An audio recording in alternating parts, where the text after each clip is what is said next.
My name is Marina Caldwell, and I'm 34 years old. We were 15 minutes into what should have been a harmless family dinner when my father said it. Right after the roast came out, and someone made a lazy comment about the gravy being too thick, the kind of conversation where no one really listens but everyone nods anyway, just to keep the peace. That fake peace. The kind I grew up practicing until it felt like breathing. My daughter was sitting next to me swinging her legs, one shoe half off. She'd waited all night for dessert because she'd seen the cake box when we arrived and whispered chocolate like it was a secret code. So when my cousin brought it out and started cutting slices, she reached forward with both hands like a 4-year-old does, completely unaware that adults were about to ruin the moment. He gave her a small piece, balanced it on her plate like treasure, smiled. And then my father, sipping his wine with that self-satisfied smirk I grew up hating but learned to ignore, said it out loud, loud enough for everyone to hear. Only legitimate grandkids get a slice of the cake. The room didn't go silent immediately. There were a couple awkward chuckles. Someone cleared their throat. It took a second for the words to land, but they landed right in front of a little girl holding a fork and trying to figure out why no one else was smiling anymore. My daughter lowered her plate. Not dramatically, not with tears, just a small, confused movement, like she suddenly didn't know if she was allowed to want what she'd been given. Something in my chest went tight. I looked at my mother. She didn't even blink, like she'd heard it before and agreed, like it was obvious. My brother suddenly got very interested in his phone. My cousin stared at their plate, and my husband, he just stared at my parents. Not angry, not shocked, focused, like he'd finally found the exact line they'd been inching toward for years. Then he stood up. Not slowly, not dramatically, just like he'd had enough. He tapped his glass once with the handle of his fork. The sound echoed too loud for such a small gesture. And then he said it. If you don't consider my daughter your granddaughter, then you're no longer part of this family's business. I didn't move. I didn't breathe. And if you're wondering if that includes the money you've been receiving weekly, he continued, voice calm as ice, yeah, that ends tonight. My mother's head snapped up like she was about to speak, but he cut her off before her mouth even opened. I'm not going to stand here and watch you humiliate a child, he said. You've been pretending for long enough. You don't love her. You've made that clear, so you don't get to benefit from us anymore. Then he sat down, poured himself some water, calm as hell. And for the first time in my life, my father had nothing to say. I wish I could tell you that moment felt powerful, freeing, like some long-awaited victory. But mostly it felt like something broke, something I'd been duct taping together for years. I'd made excuses for them, defended them to my husband, told him they'd come around, that they just needed time, that they didn't mean it the way it sounded. But they always meant it. They never saw my daughter as mine. They barely saw her at all. And for what? Biology. When I married my husband, I didn't do it for some fantasy. I did it because I loved him and I loved her. It wasn't complicated until my parents made it that way. What they didn't know was that the $700 they'd been getting every week wasn't from some mystery account. It was from me, more accurately, from my husband through me. He never minded, never questioned it. I told him my parents were struggling, and he just said, do what you need to do. They never thanked him, never acknowledged him. They just expected it like they were owed. Well, now they weren't. After the dinner, I put my daughter in the back seat and strapped her in. She was sleepy by then, not really understanding what had happened, but even at 4, she could feel something was wrong. I kissed her forehead and told her I was proud of her, even though she hadn't done anything wrong, even though she shouldn't have needed comforting for wanting cake. When we got home, I poured a glass of wine and sat in silence. I knew my phone would buzz. I knew there would be angry messages, calls, accusations. They'd say I was ungrateful. They'd say I betrayed them. They'd say I let my husband control me. But the truth was, they'd never respected me. Not as a mother, not as a wife, not as a person. And now they were about to learn what it meant to lose the one person who kept throwing them a lifeline. The messages started before we even pulled into our driveway. First came my mother. So now your husband makes decisions for both of you. Then another a few minutes later. You really think cutting off your parents makes you a hero? It just proves how far gone you are. My father didn't waste time either. You owe us more than you realize. And then the real gem. We'll talk soon, just you and us, without him in your ear. I stared at the phone in my hand. Then I put it face down on the kitchen counter and didn't pick it up again that night. My daughter was asleep within 10 minutes of getting home. She had no idea what any of it meant, but her little face looked tense even in sleep, like her body had stored the confusion. My husband didn't say anything while he tucked her in. When he came back downstairs, he poured us both a drink and sat beside me in silence. We didn't need to talk about it. It was already decided. What my parents didn't know was that I'd already stopped the auto payment before dessert was even finished. My hands were shaking under the table while I logged in on my phone, canceled the transfer, and stared at the confirmation screen like it would change something about how I felt. It didn't. I told myself maybe they'd cool off after a few days. Maybe they'd realize they went too far and apologize, or at least back down long enough to pretend they had. But deep down, I knew better. Because people like my parents don't apologize when they're wrong. They escalate until you fold. And as I sat there in the quiet of my kitchen, listening to the house settle, I realized something that made my stomach turn. They weren't done. They were just getting started. By Monday morning, the tone changed. Sunday had been all outrage, sharp texts, voice messages that started angry and ended wounded, like they wanted me to call just to make them feel better. I didn't respond to any of it. I went to work. I packed my daughter's lunch. I tried to move through the day like my entire childhood hadn't cracked open at the dinner table. That's when the emails started. The first one was from my mother. The subject line read, "Let's not throw away family." It was short, almost gentle. She wrote that emotions had been high, that things were said that didn't need to be said, that we should all take a breath and move forward. She ended it with, "We're still your parents." An hour later, another email arrived. This one was longer, more careful. She wrote about how families survive hard moments by choosing forgiveness, how she hoped I wouldn't let my husband's reaction define the future of our relationship, how I'd changed since getting married. Changed. That word sat in my chest like a stone. I didn't reply. By that afternoon, the softness was gone. The next email landed like a slap. "You're not her real mother. You shouldn't be pretending you are." I read it twice to make sure I hadn't imagined it. Then a third time, slower. Something inside me cracked open in a way that felt both painful and clarifying, like finally realizing the thing you've been trying not to see has been standing in front of you the entire time. My father followed up a few hours later with a longer message. He used words like bloodline, betrayal, responsibility. He framed it like a lecture, like I was still a teenager who'd disappointed him. Near the bottom, buried under paragraphs of moral superiority, was a line that didn't sit right. "Things will get difficult if you don't fix this." It wasn't a direct threat. My parents never did direct. They preferred their menace vague, dressed up as concern, so you'd scare yourself filling in the blanks. I didn't respond. I blocked their numbers, deleted the emails. Then, before I could second-guess myself, I forwarded everything to my husband. I didn't need to explain it. I just needed him to see it.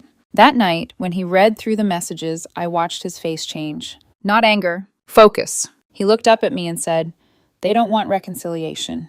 I nodded. "They want access." "Money," he said. "Control," I added. He exhaled once, slow. "Then we stop pretending this is emotional." The next morning, the receptionist at his office emailed me. "Your father came by asking to speak with your husband. He said it was urgent family business." Security escorted him out. Apparently, my father hadn't yelled. He hadn't caused a scene. He'd stood there like he belonged, telling the receptionist he was family, that this was important. When she asked what the meeting was about, he said, "He'll know. It's about the money." That was the moment it stopped being theoretical. That night, my husband texted me one sentence. "He's not coming near my building again. Security has his photo." I sat in our backyard alone after that, the air cool, the house quiet. I thought about the version of myself who would have apologized by now. The woman who would have called her parents and begged them to just accept my daughter a little, enough to keep the peace. That version of me didn't exist anymore. They didn't whisper their cruelty behind closed doors. They said it with cake on the table and 20 people watching. They wanted a public win. They got a public fallout. 2 days later, my cousin Josh called. He sounded uncomfortable, like he didn't want to be involved, but couldn't stay silent. "I thought you should know," he said. "Your mom's telling people your husband made you block them. She's saying he's controlling you, that he's isolating you by cutting off the money." My stomach tightened. Who did she tell? Aunt Marie, a couple others. She even said he's abusive. I didn't interrupt him. I let him finish, thanked him. Then I hung up, and something shifted for good. This wasn't about hurt feelings anymore. This was war. The next voicemail from my mother was syrupy, slow. "I think we all said things we didn't mean," she said. "Let's get back to normal. Call me." An email followed. The subject line read, "Rebuilding trust." It was 2 paragraphs of half apologies, most of which blamed my husband. She wrote that they were willing to let go of the drama, if I was ready to admit the dinner had gotten out of hand. She reminded me of everything they'd done for me growing up, how much they'd sacrificed. I stared at the screen and felt something close to calm. I had changed. I'd grown a spine. And that was what they couldn't stand. After 2 weeks of silence from me, the tone flipped again. Cold, aggressive. My father wrote that cutting them off financially was reckless, that I had a moral debt to them for raising me, that they were now at risk of losing their home because of my emotional outburst. Then he wrote the line I couldn't forget. You were nobody before us, remember that. And near the bottom, the same warning, sharpened just enough. Don't force us to come for what we're owed. I forwarded the email to my husband. For the first time since the dinner, I saw something different in his eyes. Not rage, calculation. He said one thing. Let's make sure they can't touch anything. Over the next 48 hours, we moved fast. Our financial advisor reviewed every account. Anything I'd ever co-signed, we closed or transferred. I pulled my name off the utilities I'd helped them get approved for when their credit was shot, canceled the shared grocery card, logged out of the streaming services they'd been using like they belonged to them. Then I called a lawyer, not to start a legal war, but to create a paper trail, just in case. 3 days later, the doorbell rang. A woman stood there, holding a clipboard, wearing a badge. Child Protective Services. She said someone had filed an anonymous report claiming our daughter was living in an unstable environment, that her biological mother had passed, and the woman raising her, me, was not legally fit, that the father might be manipulative and financially abusive. She used those words exactly. Words I had read in my parents' emails. I let her in. There was nothing to hide. She walked through our kitchen, peeked into the living room. My daughter was coloring at the table, humming to herself. She looked up, smiled, held up her drawing of a blue giraffe, and said, "This is for Mommy." The worker's eyes flicked to me. She nodded, scribbled something down, asked a few basic questions, and left. At the door, she paused and said quietly, "This happens when people feel like they're losing control." She didn't need to say more. That night, I sat on the floor of my daughter's room, watching her sleep, her stuffed giraffe tucked under her chin, cheeks soft and peaceful. And I knew something with absolute certainty. My parents had crossed a line they could never uncross. After the CPS worker left, the house felt different. Not violated, clarified. There's a moment after something truly ugly happens when your body stops shaking and your mind finally catches up. I sat at the kitchen table, staring at the half-finished drawing my daughter had left behind. A blue giraffe with crooked legs, my name written above it in uneven letters. Mommy. That was the word my parents tried to erase. I didn't cry. I didn't panic. I felt cold in a way that was strangely steady, like whatever fear I'd been holding on to for years had finally burned itself out. My husband came in quietly and sat across from me. He didn't ask if I was okay. He already knew the answer. They did this, I said. He nodded once. I know. They used a government agency, I added, my voice flat, against a child. He reached across the table and took my hand. His grip was firm, grounding. Then we stopped treating them like family and start treating them like a threat. That night, we didn't argue about what to do next. We moved. He changed the home's security codes, installed cameras at every entry point. I emailed the daycare director personally, attaching legal language that clearly stated my parents were not permitted to have access to my daughter under any circumstances. I followed it with a call to her pediatrician's office to do the same. Then I called the lawyer again. I want documentation, I said. I want a record. If they try anything else, I don't want ambiguity. There was no hesitation on the other end of the line. They're not going to like this, he warned. I'm counting on it, I said.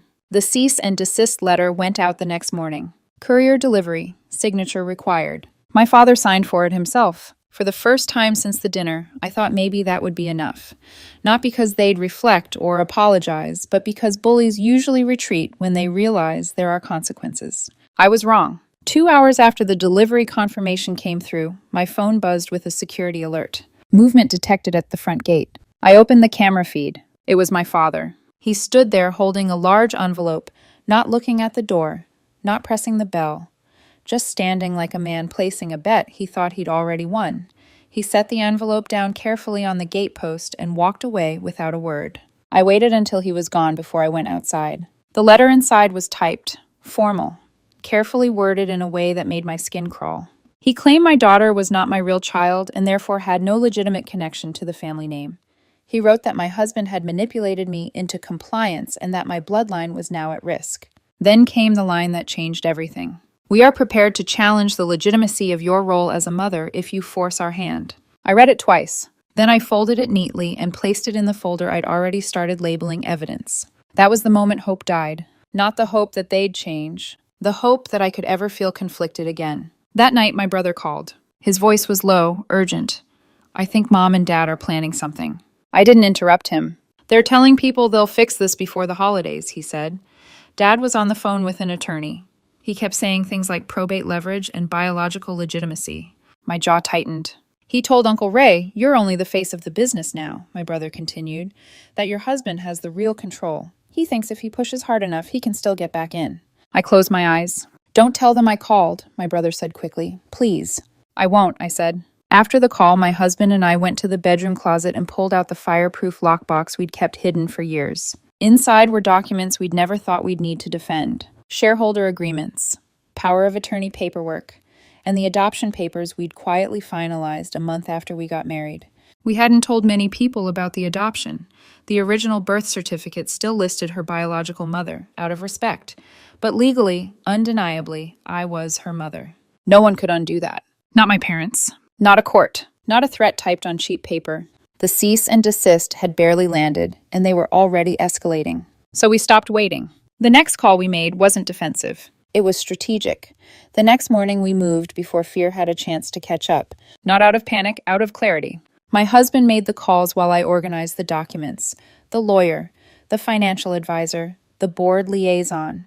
The people who didn't deal in feelings or history, only authority and signatures. For years, my parents had leaned on one assumption, that I wouldn't go all the way. That I'd stop just short of irreversible. That guilt would slow my hand. They were wrong. By noon, a special board meeting was scheduled. Quiet, efficient, no drama. The family business had long stopped being a family project in any meaningful sense. My parents had helped start it decades ago, but they hadn't lifted a finger in over 10 years. My father still clung to the title of honorary founder, a symbolic label with no power, no shares, no vote. A relic. That afternoon, with a unanimous vote, the title was removed. Legally, publicly, permanently. The locks on the office building were changed the same day. A formal statement went out to employees clarifying the separation, neutral in tone but unmistakable in meaning. No ambiguity, no room for reinterpretation. Then we made one final change. We renamed the company, not after ourselves, not out of ego, but after our daughter, her middle name actually. Quiet, elegant, strong. A name that didn't shout, didn't beg for approval. A name that would outlast every threat my parents could make. The new sign went up within a week. The first time my father saw it, he showed up at the office. This time he didn't get past the lobby. And this time, no one escorted him out. They ignored him. No raised voices, no confrontation, no recognition at all. He stood there for several minutes, looking around like a man who'd walked into a room that used to belong to him and realized the furniture had been rearranged without his permission. Then he left. For a moment, I thought that might finally be it. I should have known better. The silence that followed didn't feel like surrender. It felt like strategy. A week passed, maybe 9 days. Then the emails started, not to us, but to vendors, old suppliers, former clients, people loosely tied to the business. One vendor forwarded us a message asking if there had been a change in leadership because someone claiming to be the founder had warned them the company was in dispute. We knew exactly who it was. My father had resurrected the title we'd stripped away and was using it like a weapon, telling people there was fraud, that I was mentally unstable, that my husband was manipulating everything behind the scenes. Character assassination, clean and simple. We corrected the record quickly, calmly, legally. The story unraveled fast. But the next blow didn't come through business. It came through my daughter. One morning, just as I was tying my shoes to take her to daycare, the director called. Her voice was tight. 2 people came by earlier, she said. A man and a woman. They said they were your daughter's grandparents and that you'd given permission for them to pick her up. My hands went cold. They're not on the release list, she continued quickly, so we turned them away, but they thought she'd be here today. She wasn't. They didn't know that. I hung up and called our lawyer before I even finished tying the laces. That was no longer manipulation. That was interference. By that afternoon, we had a formal no-contact order filed. Copies went to the daycare, her pediatrician, our security company. Clear language. no loopholes. If either of them came near her again, they wouldn't be dealing with lawyers. They'd be dealing with police. My husband stayed outwardly calm that night, but he still changed every lock in the house. Then came their final move. 2 days later, we were served. My parents were suing us. Not for custody, not for defamation, for emotional and financial damages. They claimed I had abandoned my duties as a daughter, that publicly removing their names from the business caused irreparable humiliation, that the $700 a week had established dependency, and that cutting it off was unlawful. I laughed when I read that part. They really believed that after everything, the CPS report, the daycare stunt, the slander, they could still squeeze something out of us. The suit didn't survive long. There was no merit. It was dismissed before it ever reached a hearing. But it confirmed what I already knew. They weren't trying to fix anything. They were trying to win. And if they couldn't win quietly, they'd burn everything down just to feel powerful one last time. That was when I decided to stop protecting the illusion for everyone else. I didn't announce anything publicly. No social media posts, no dramatic statements, no vague quotes about boundaries or healing. Instead, I did something far more uncomfortable. I told the truth. I booked a small community room, not fancy, not intimidating, and sent a simple message to the relatives who'd spent months asking why I'd gone quiet, why I'd cut my parents off, why things felt so tense. No accusations, no pressure. Just, if you want to understand, come. Most of them did. Aunts, uncles, cousins, even my brother, who'd gone silent after warning me weeks earlier.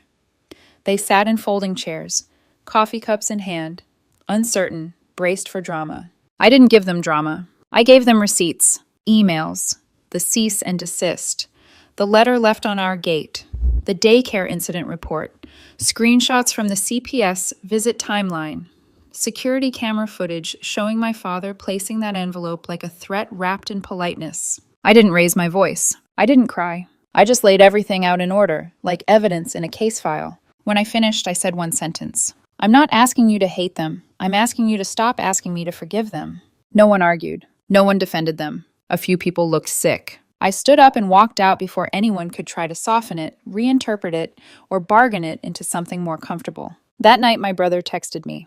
Just 2 words. About time. The next morning, I woke up to 5 missed calls from my mother. I didn't listen to the voicemails. I deleted them before they finished downloading.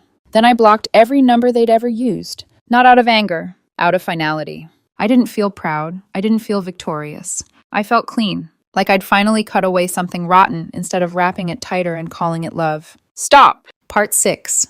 The quiet that followed. It's been 4 months now. 4 months since I blocked their numbers. 4 months since the last threat, the last lie, the last attempt to claw their way back into my life. I won't pretend it's been perfect. Sometimes, in quiet moments, I still think about them, not with longing, not even with love, but with a strange emptiness, like realizing a place you used to visit no longer exists. I remember the softer memories sometimes. My dad bringing me candy from the gas station, my mom humming while she washed dishes. The things that makes it harder to accept who they became. But then I remember a 4-year-old holding a fork, staring at a plate of cake she was told she didn't deserve, and the ache disappears. My brother still keeps me updated, carefully. He says our parents haven't stopped trying to rewrite the story, how I turned on them, how my husband manipulated me, how they were forced out of their own business. They never mention the CPS report, the daycare attempt, the threats. My mother even tried sending a birthday card last month. Inside was $50 and a note that said, "From Grandma, always here if you need us." I never saw it. My brother threw it away before I could. They're not done, he told me. They just don't know they've already lost. And he was right. They didn't just lose access to money or control over a business. They lost me. The daughter who twisted herself into knots to make them proud. The woman who believed loyalty meant sacrifice, even when it cost her peace.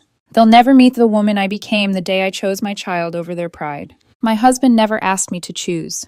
He just stood there, steady, while I worked through the grief of realizing my parents never really saw me. Not as a mother, not even as a person. And my daughter, she keeps drawing pictures. One she taped to the fridge last week had 3 stick figures. A tall one with glasses, a smaller one with long brown hair, and a tiny one in a pink dress. Above it, in messy handwriting, she wrote, "My family. No one missing, not a single spot saved." That's when I knew I didn't just protect her. I protected us. I ended a cycle she'll never have to live through. And that's the legacy I'll take over anything my parents ever gave me.